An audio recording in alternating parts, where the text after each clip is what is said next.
Now with Kevin Brock. He's a former FBI Assistant Director of Intelligence. Mr. Brock, thank you for joining us. My pleasure. Thanks for having me. Digital fentanyl, that is strong. I wonder if you think that is accurate or if that is hyperbole. Well, there's no doubt that social media has an effect on a lot of people, and particularly young people, in our look at me culture that's evolved with social media.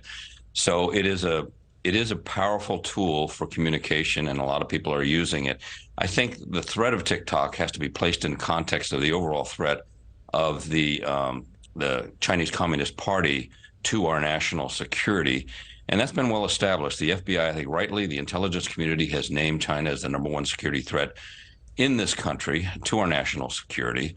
And so they're concerned about anything that might help the Chinese government meet their goals for collecting data, collecting intelligence against Americans that they can use for their intelligence purposes.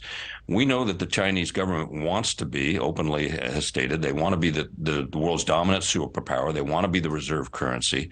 They're taking steps to usurp the United States status in that regard. They actively are trying to disrupt our critical infrastructure by penetrating. Mr. Brock, I think we're getting a little bit far afield because I just want to know, first of all, what data are they stealing? What is actually at risk from a bunch of teenagers' phones? Well, it's not just a bunch of teenagers that are using it. And in today's intelligence world, data and information is the currency that intelligence services are after. The collection of data has long been a sophisticated technique of the Chinese government. They use that data. They apply their analysis techniques to mine that data to find vulnerabilities in our society. Those people who might possess information that they value, dissidents inside the United States that they can control. And all of this data is reported to them by the company that owns TikTok. Under Chinese law, they're obligated to do that. So now, it should be stated that TikTok says that they have servers that are outside of the country. So even though they are a Chinese company, they don't have to share that data because it isn't even in the country.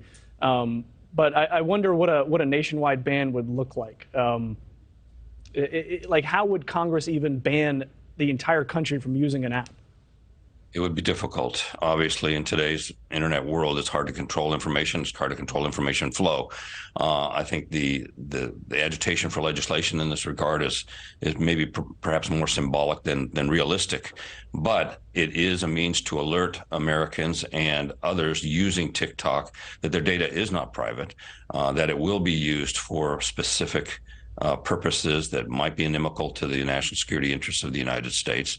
And so and that's the whole reason for this clarion call.